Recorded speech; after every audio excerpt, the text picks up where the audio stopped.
Hello there. Today we're going to talk about what is your BPD type. You learned a lot about BPD in the preceding chapters, including how it develops and presents itself in your life.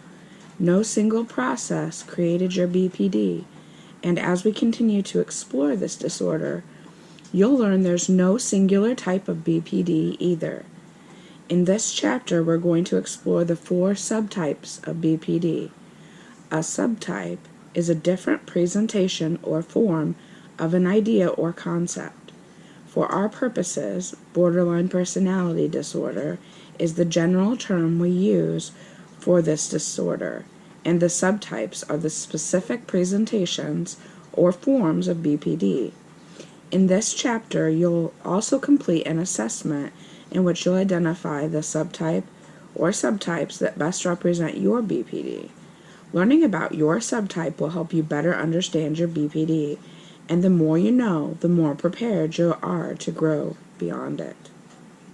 The 4 BPD subtypes. There are 4 subtypes of BPD: discouraged, impulsive, petulant, and self-destructive. Let's briefly go over each and see which subtype or subtypes fits you best. Discouraged. These individuals tend to have difficulty making up their mind, have a strong need to be around others, have intense internal anger that builds until they explode, and act out when they feel pushed to defend themselves or when they feel they're not being heard. Impulsive.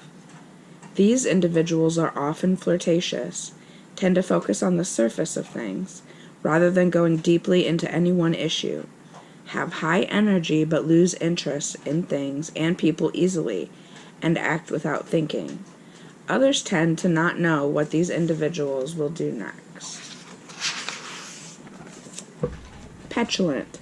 These individuals tend to be quick to express annoyance or dissatisfaction, have difficulty waiting their turn, are easily frustrated, and see the world as hurtful and negative. Others are uncertain about how these individuals will behave next. Self-destructive. These individuals tend to have difficulty making decisions, may be humble in one instance and then inflexible the next, tend to be undecided about most things, behave without thinking about the consequences, may hurt themselves physically, and see themselves in a very loathsome and negative way. As you went through this list, did you try to identify which subtype or subtypes fits you best? In the next section, we'll do just this. Identify your subtype.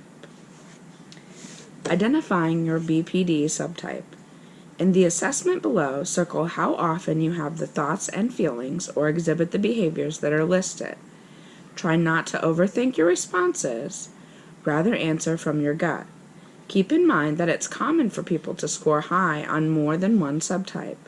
This means that you have tendencies that fit more than one subtype. Don't use this information to feel bad about or to attack yourself. You're only identifying the frequency of your thoughts, feelings, and behaviors. Remember, your BPD doesn't want you to explore and grow beyond it. So if doing this assessment brings up too many thoughts, feelings, and memories, take a break. Talk to a friend. Talk to a mental health care provider, and come back to it when you're ready. You can download a copy of this assessment, and this is what it looks like.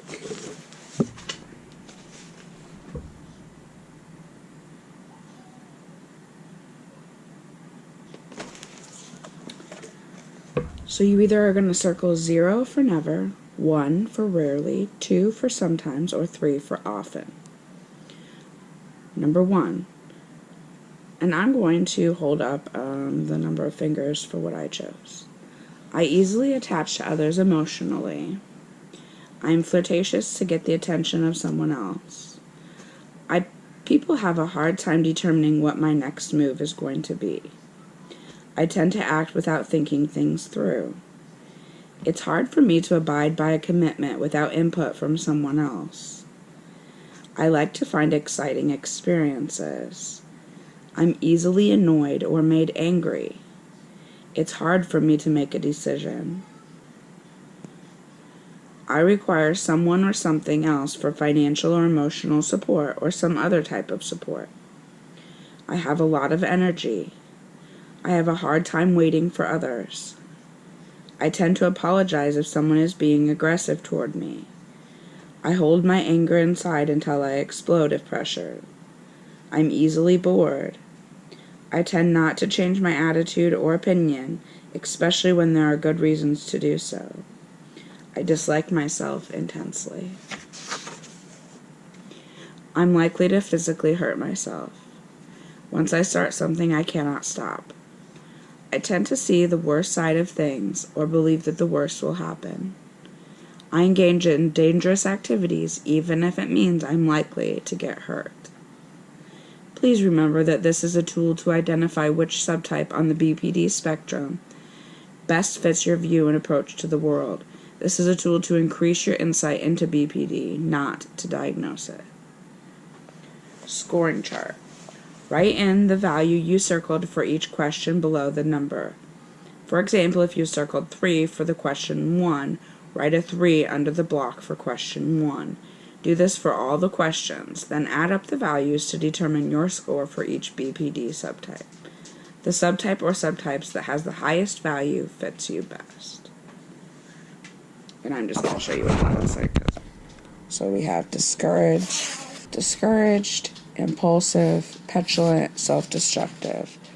And then the numbers are here: 1, 5, 9, 13, 17, 2, 6, 10, 14, 18, 3, 7, 11, 15, 19, 4, 8, 12, 16, 20. And you can see I got self-destructive. I have 13 there.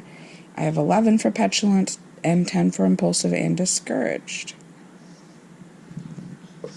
Once you've determined what subtype or subtypes fits you best, go back to the definitions above and see how much you feel that subtype fits. Answering the following questions can help you explore your thoughts, feelings, and memories related to having identified your BPD subtype. What do you think about yourself and your life now that you've identified your BPD subtype or subtypes?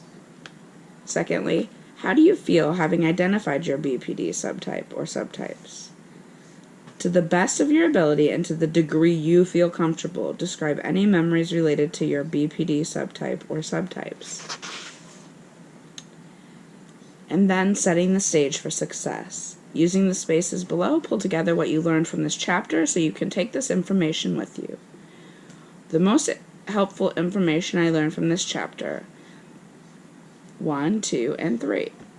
While going through this chapter, I was thinking, and it helped me to see that.